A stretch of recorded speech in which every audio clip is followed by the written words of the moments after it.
Salut à tous, j'espère que vous allez bien et bienvenue dans cette toute nouvelle vidéo qui, comme vous pouvez le remarquer, se déroule dans un tout nouveau décor que m'a fabriqué mon ami Fred Peugeot. Et oui, il a donc réalisé rien que pour moi cette chambre d'ado très 80-90 avec absolument tout ce que j'adore dedans. On a aussi bien les affiches de mes films préférés, Elvira, The Lost Boys, Police Academy, Le Roi Lion, Aladdin, Retour vers le futur, Jurassic Park, Bonjour les vacances, je passe et j'en oublie, du catch avec l'Undertaker, du basket avec une petite figurine de l'ami Dennis Rodman que je vous laisse le soin de retrouver dans le décor, une affiche de mon groupe de musique préféré Blink-182, on a aussi bien des cartouches de jeux vidéo, je crois que c'est une Master System si je me rappelle bien, et oui, voilà, j'ai oublié mon décor, mais voilà, en tout cas Fred, moi je voulais te remercier, c'est vraiment génial ce que tu as fait comme travail, donc n'hésitez pas à dire en commentaire comment vous trouvez ce nouveau décor, si vous le trouvez génialissime, splendidissime, magnifiquissime, tout ce qui se termine en issime, je m'en fous, ça ne se dit pas, mais ce n'est pas grave. En tout cas, moi Fred, je voulais te dire merci, merci, merci, ton taf, il est génial. Donc voilà, je vous mettrai les petites adresses de ceux qui le réalisent. Merci Fred, c'est génial. Donc je reviens à mes vidéos, car avant de vous présenter mon entretien exclusif avec l'acteur Henry Thomas, le fameux Elliot du film E.T. l'extraterrestre, je voulais vous expliquer comment la suite avortée du film Rencontre du troisième type est devenue ce film devant lequel nous avons bien sûr tous pleuré étant enfants, E.T. l'extraterrestre.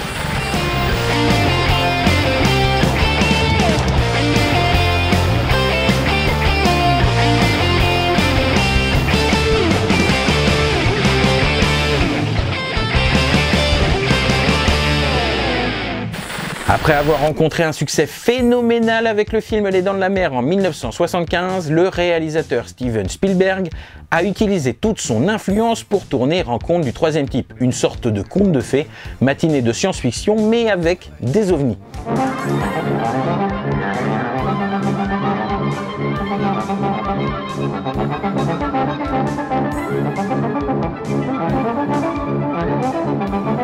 Rencontre du troisième type était pour Steven Spielberg un projet personnel qu'il a conçu et en partie écrit, car il faut savoir que de nombreux scénaristes ont travaillé sur le scénario sans pour autant être crédités. Et surtout, il faut savoir que Rencontre du troisième type était basé sur son tout premier long métrage, Firelight, et non, ce n'est pas Duel comme tout le monde le pense, et comme je le pensais avant de faire cette vidéo, un film sorti en 1964 aux États-Unis, tourné à la caméra Super 8 pour seulement 500 $ de budget et qui parlait de personnes enlevées par des extraterrestres. Et ouais, Spielberg, qui a toujours eu la conviction que les aliens ont déjà visité notre chère planète Terre durant ce siècle, était un vrai passionné d'ovnis dans les années 70 et lisait tout ce qu'il pouvait sur le sujet, ce qui explique sa fascination pour les petits hommes verts. Et comme pour Les Dents de la Mer, la production du film Rencontre du troisième type a été vraiment difficile car le budget initial du film fut largement dépassé, voire même totalement explosé à cause des effets spéciaux utilisés. Et la société de production Columbia Pictures, qui était déjà dans le rouge financièrement, avait bien du mal à sortir le chéquier pour tout payer. Pour Spielberg, soit le film mettrait en faillite Columbia, soit il la sortirait du rouge. Et comme pour Les Dents de la Mer, Rencontre du troisième type a cartonné et a rapporté plus de 288 millions de $ lors de sa sortie, avant même sa réédition en 1980. Et sans surprise, Columbia voulait que Spielberg donne suite à Rencontre du troisième type, car pendant ce temps-là, au studio Universal, le réalisateur méconnu Janos Swark venait de réaliser Les Dents de la Mer numéro 2, qui même s'il n'était pas du niveau du premier Dents de la Mer, fut un énorme succès.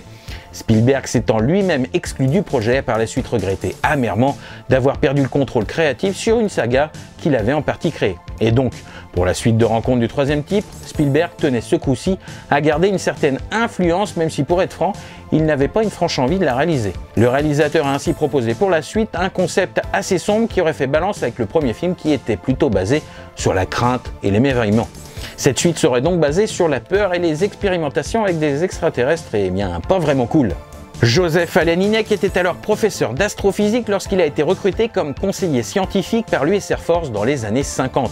Initialement sceptique sur les ovnis, l'opinion de Hynek sur les phénomènes inexpliqués a commencé à changer alors qu'il passait au crible des dizaines de témoignages oculaires. C'est donc Hynek qui a créé le fameux système de classification des rencontres avec les extraterrestres qui a inspiré le titre du film de Steven Spielberg, Rencontre du troisième type, et c'est aussi Hynek qui a donné à Spielberg l'idée de faire une suite au film Rencontre du troisième type, car au cours de la phase de documentation pour le film, Joseph Hynek a parlé à Spielberg d'un cas étrange qui se serait produit dans le Kentucky, dans la petite ville de Hopkinsville en 1955.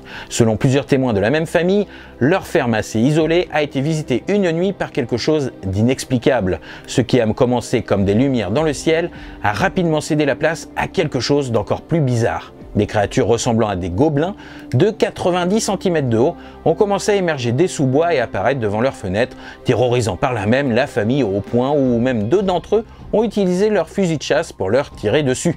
La police ainsi que d'autres habitants de la région avaient également repéré des lumières inhabituelles dans le ciel cette même nuit d'août, et bien que les fameuses créatures ne soient jamais réapparues à Hopkinsville, l'histoire est maintenant très souvent partagée par les amateurs d'ufologie. C'est ce fait étrange qui est devenu l'inspiration de Spielberg pour ce projet de suite qu'il a d'abord appelé Watch the Sky, regarde le ciel, le même titre de projet que Rencontre du troisième type. Cependant, il y avait un léger petit problème. La famille de la petite ville d'Hopkinsville ne voulait pas qu'un film soit tourné sur ce qu'ils avaient vécu cette fameuse nuit d'août 1955. Spielberg et son collaborateur, le chef décorateur Ron Cobb, ont donc dû romantiser un peu l'histoire pour éviter un procès. Et pour étoffer tout ça, on fait appel au jeune scénariste John Sayles qui venait d'écrire Piranha pour Joe Dante. No one is safe. And everyone must be warned. Le résultat de tout ça est un script de 99 pages intitulé Night Skies, une nuit dans le ciel, voilà, une nuit cielleuse, une histoire assez sombre mais bizarrement assez drôle, avec un ton vraiment différent de Rencontre du troisième type. Night Skies s'articulait donc autour d'une famille qui vivait dans une ferme et dont l'histoire serait racontée à travers le point de vue des 3 plus jeunes membres de la famille. On a Tess, une adolescente, et ses 2 frères, Watt, du même âge que Tess, et Jay Bird, leur frère autiste âgé de 10 ans. Une vague de mutilations de bétail et de nombreuses lumières étranges dans le ciel marquent l'arrivée des extraterrestres qui sont assez proches en fait de ceux du récit de la famille d'Hopkinsville, 90 cm de haut et des yeux comme ceux des sauterelles. Et chose plutôt intéressante, c'est que John Sayles distingue chacun des 5 visiteurs extraterrestres en allant même jusqu'à leur donner des noms. Alors on a donc Oudou qui possède des pouvoirs hypnotiques, Clude et Squirt qui seraient un peu les ados turbulents et qui ont des noms très faciles à prononcer, Buddy, un jeune extraterrestre aux yeux écarquillés, et surtout Scar, le méchant, le chef de la bande, et surtout le plus effrayant de tous qui peut même mutiler tout ce qu'il veut d'un simple toucher de par ses longs doigts osseux.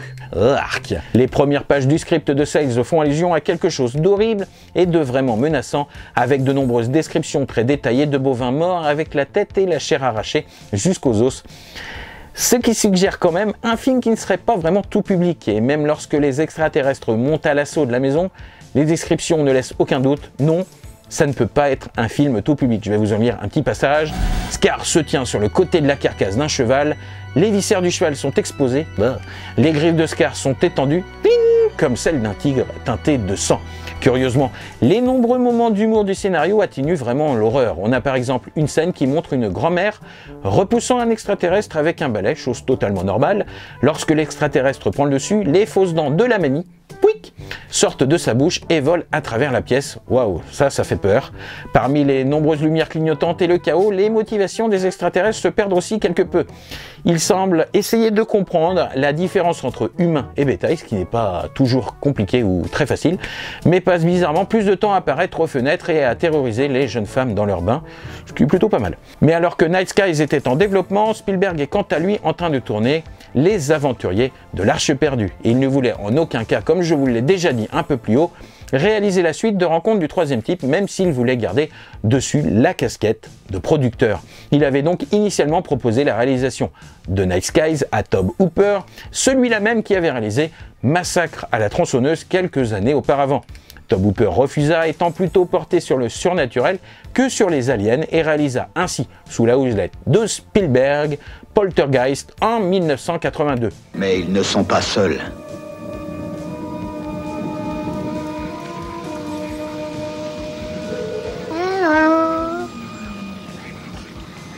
Ils sont ici. Arrête, chérie, tu te rappelles hier soir? Oui, tu te rappelles quand tu t'es réveillée et que tu as dit ils sont ici? Eh bien, de qui parlais-tu? Qui était ici? Les gens de la télévision. Puis c'est là qu'arrive Ron Cobb, le fameux collaborateur de Spielberg, célèbre pour ses concepts sur les films Alien, Retour vers le futur ou bien encore Conan le Barbare. Et c'est lorsqu'il travaillait sur la production du film Conan le Barbare qu'il a rencontré pour la première fois Steven Spielberg qui lui travaillait dans les couloirs d'Universal sur Les Aventuriers de l'Arche perdue. Cobb travaillait depuis le début avec Spielberg sur le script de Night Skies et était plutôt surpris de voir à quel point Spielberg était réceptif à ses idées et suggestions. Non seulement ces idées ont été incorporées dans le premier brouillon du script de Night Skies, mais Spielberg lui a fait un honneur ultime. Il lui a demandé s'il souhaitait réaliser le film, ce qu'il accepta bien sûr malgré le fait que ce soit son tout premier. Au début des années 80, le projet Night Skies semble donc bel et bien lancé, entre Sayles au scénario et Rick Baker à la fabrication des différents aliens, dont un méchant Scar quasi fonctionnel qui coûta quand même la bagatelle de 70 000 $. Cependant, en Afrique du Nord, Spielberg, qui tourne non sans difficulté Les Aventuriers de l'Arche perdue, commence à avoir de nombreux doutes sur le sujet. Il disait même « J'aurais peut-être perdu la raison. Tout au long de la production des Aventuriers de l'Arche perdue, j'étais entre tuer des nazis, faire exploser des ailes d'avion et avoir Harrison Ford dans cette aventure. Et j'étais là, assis au milieu de la Tunisie, me grattant la tête et me disant « Il faut que je retrouve de la quiétude ou du moins la spiritualité de rencontre du troisième type. » Mais en tout cas, une visite sur le tournage des Aventuriers de l'Arche perdue a tout changé. La scénariste Melissa Mathison, qui était alors la petite amie d'Harrison Ford et qui allait devenir quelques temps plus tard sa femme, apporta le fameux script de Night Skies à Spielberg et tous deux ont convenu d'une chose. La partie la plus émouvante du script était dans les scènes entre le jeune extraterrestre et le jeune garçon, en gros, entre tout ce qui était jeune. Spielberg, qui avait prévu depuis longtemps de faire un film autobiographique, a immédiatement vu la valeur de cette notion d'amitié entre un garçon et un extraterrestre et s'est dit qu'il allait le diriger lui-même. Et Mathison, en s'inspirant de la fin du script qui voyait l'extraterrestre Buddy laissé sur Terre par les siens, s'est mise au travail et a écrit en à peine 8 semaines un brouillon qu'elle a appelé E.T. Et moi, et ouais, E.T. était, a déclaré Spielberg, une histoire très personnelle sur les divorces de mes parents, ce que j'ai ressenti lorsque mes parents se sont séparés. Quand j'étais enfant, j'avais l'habitude d'imaginer d'étranges créatures tapies devant la fenêtre de ma chambre, et j'aurais aimé qu'elles entrent dans ma vie et la changent comme par magie. Waouh, qu'est-ce que c'est beau! Columbia Pictures était vraiment peu séduit par ce spin-off tout mignon, tout doux de Night Skies, et après qu'un accord ait été conclu entre Columbia et Spielberg pour rembourser les frais de pré-production, les frais de production, etc., l'histoire de E.T. l'extraterrestre s'est retrouvée sur le bureau d'Universal Pictures. Et donc, moins de 2 ans après les premières discussions entre Mathison et Spielberg, le film était déjà projeté dans les salles de cinéma et allait même devenir le film le plus rentable de tous les temps avant Jurassic Park et ses dinosaures en 1993.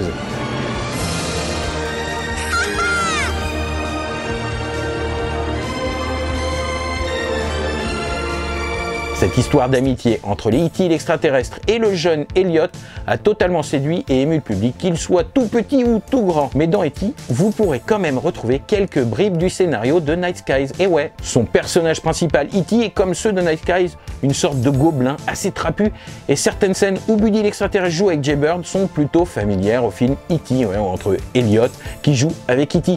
Sayles a même déclaré plus tard que son scénario avait été pillé pour faire d'autres films, mais il pensait quand même que Mathison avait fait de l'excellent travail, et ouais, ça c'est cool. On retrouve aussi d'autres parties de Night Skies dans de nombreux films, par exemple dans Gremlins, avec la notion de monstre assez petit attaquant une famille, et la notion d'humour totalement en décalage avec l'horreur racontée dans le film. Et puis Spike, le méchant Gremlins, mon préféré, est un peu le descendant de Scar, le chef extraterrestre. Et ouais, et les fameux titres à l'affiche au cinéma sont sûrement un clin d'œil à Night Skies avec les titres Watch the Sky, le nom de projet de Rencontre du troisième type, et Boy's Life, le titre de tournage de E.T. l'extraterrestre. Et puis on trouve un peu de Night Skies aussi dans Poltergeist, où une famille se bat contre des forces mystérieuses, cette fois-ci surnaturelles et non pas extraterrestres. Poltergeist est ce que je crains et E.T. est ce que j'aime, a déclaré Steven Spielberg. L'un concerne le mal de la banlieue, l'autre le bien de la banlieue. Poltergeist est le côté le plus sombre de ma nature. C'est moi quand j'effrayais mes sœurs cadettes lorsqu'elles grandissaient. Et oui, je dis beaucoup de phrases de Steven Spielberg, mais elles valent le coup. À la suite de l'échec de Night Skies, John Sayles a continué sa carrière de scénariste et Rick Baker est devenu un des maquilleurs spécialistes des effets spéciaux les plus célèbres du cinéma et a même posté il y a quelques temps quelques designs d'extraterrestres qu'il avait imaginés pour cette suite de rencontres du troisième type. Ron Cobb, quant à lui, a continué de travailler pour le cinéma sur des films comme The Last Starfighter ou bien encore l'inoubliable Léviathan que j'ai déjà oublié. Mais dans son contrat pour le film Night Skies, il était stipulé qu'il toucherait 1% des bénéfices nets du film et donc de E.T. Et sachant qu'à la fin des années 80, E.T. avait déjà rapporté plus de 700 millions de dollars, imaginez à combien s'élève son capital monnaie aujourd'hui. Rien, je fais 6, je fais 100, ça fait beaucoup. Donc pour conclure, on peut donc dire que même si Night Skies est resté au stade de projet avorté, il a quand même changé l'histoire du cinéma en donnant naissance à de nombreux autres films qui ont marqué quant à eux notre culture cinématographique. Bon les amis, maintenant il est grand temps pour moi que je vous présente cet entretien exclusif avec l'acteur Henry Thomas que j'ai pu réaliser grâce à mon ami Dominique. Alors j'espère que vous l'apprécierez et je vous dis à tout de suite pour la fin de la vidéo. Hello Henry, how are you? I'm doing well. How are you? I'm fine. I call from France. Oh, excellent. I see you have quite a collection behind you. A lot of stuff. It is a movie that impacted a lot of kids over the year and a lot of children of the 90s like me. I was born in 1982. Like me, would I have to be in your place as Elliot, the friends of E.T. in the movie? Yes. So I have even some stuff about the movie. I have a small figure of E.T. Very nice. A French Laserdisc. Yes. Oh, hey, that's a great one. And my wife has made for me this. This is made with a film cell about with the some movie. frames, yeah. Oh, look Yes. at which frames are those? You're here. You're here. Oh, You can okay. see you here. Yes. Oh, that's nice. So there's some question for you. Sure. The first is I have heard that you made Spielberg cry in your audition. Is it true? I'm not sure if I made him cry, but he was definitely moved, and he told me I had the job. I mean, you can hear it on the tape, but yeah, they were very pleased with my performance. Okay. What is like working with Steven Spielberg? Well, at the time, Spielberg was a young man. He was only 33 years old when we made E.T. So he was very childlike. I remember as a kid feeling like almost like you would towards one of your friend's older brothers or something. He had that sort of feeling about him, and he was very aware of what he wanted from me in the scene. So he worked with all the kids in the same way. We played off of him, and he would say, Henry, in this, okay, put it down. Now pick it back up. Wait, put it down again. And it was constantly, he talked so much that I thought I heard him when I first saw the film. I thought I heard him in the soundtrack. I said to the producer, hey, we have to take Steven's voice out of the film. You can hear him through the whole thing. And she said, no, that's in your mind. You just are used to that from working. Okay. Okay. What was the most nerve-wracking scene to shoot for you in E.T.? Well, the most nerve-wracking was actually the school scene with the frogs, where I set the frogs free and there's chaos in the room. And that was in the first couple of weeks of shooting that we did that.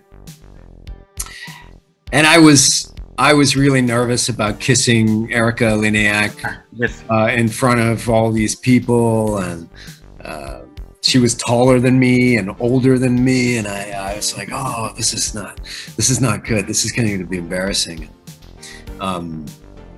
But of course, after doing that, it was a fun scene to shoot, and yeah. There were some long days. There were some hard scenes to get through emotionally, and those days were hard. But it was a fun movie to make. Okay.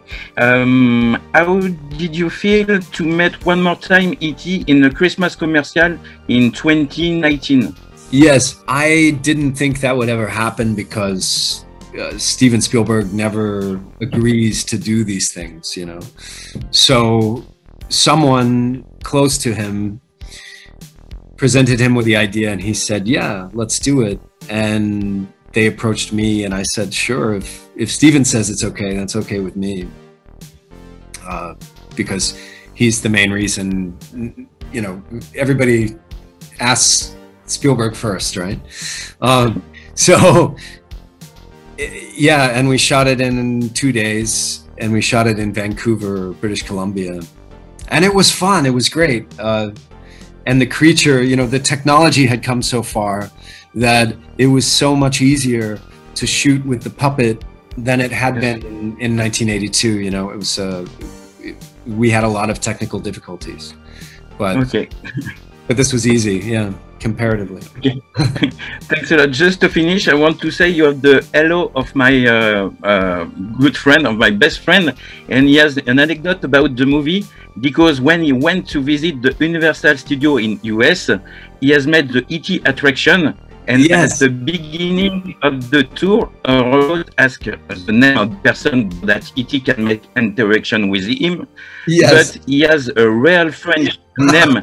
His name in French is Erwan, and the robot doesn't understand his name very good, and during all the attraction, E.T. ended his sentences with "fat" instead of Erwan. This anecdote always made him laugh since that time. That is hilarious. That's a very funny story, but I've heard a couple of people say the same thing, because they had names that weren't in the creature's lexicon, and yeah, butchered names. Yeah. Oh well, it was great talking to you. I tell your friend I'm sorry. You know? Thanks a lot. It was a pleasure to speak with you. It was a real pleasure to meet you. When I meet Zoom. Yeah. No, thank you. And I hope to see you perhaps in the future in France. Yes, I would love to. Yeah. As soon as they give me wings, I'll fly. Okay. Thanks a lot for all. Bye bye. Bye bye. Je voudrais donc remercier Henri Thomas pour sa gentillesse et le temps qu'il m'a accordé, à Dominique et aussi à Fred pour ce tout nouveau décor. Donc les amis, si vous avez apprécié cette vidéo, ce décor, je ne sais pas, Henri Thomas, les extraterrestres, aliens, E.T. ou même mon t-shirt, n'hésitez pas à liker la vidéo, la partager, à vous abonner à la chaîne et à parler de la chaîne autour de vous si vous voulez qu'elle continue d'exister. Moi en tout cas, je vous dis à très bientôt les amis, et n'oubliez pas, le téléphone est indispensable pour pouvoir appeler chez soi. Bon, sur ce les amis, moi je vous fais des gros bisous et on se dit à très bientôt. Ciao tout le monde. Ciao.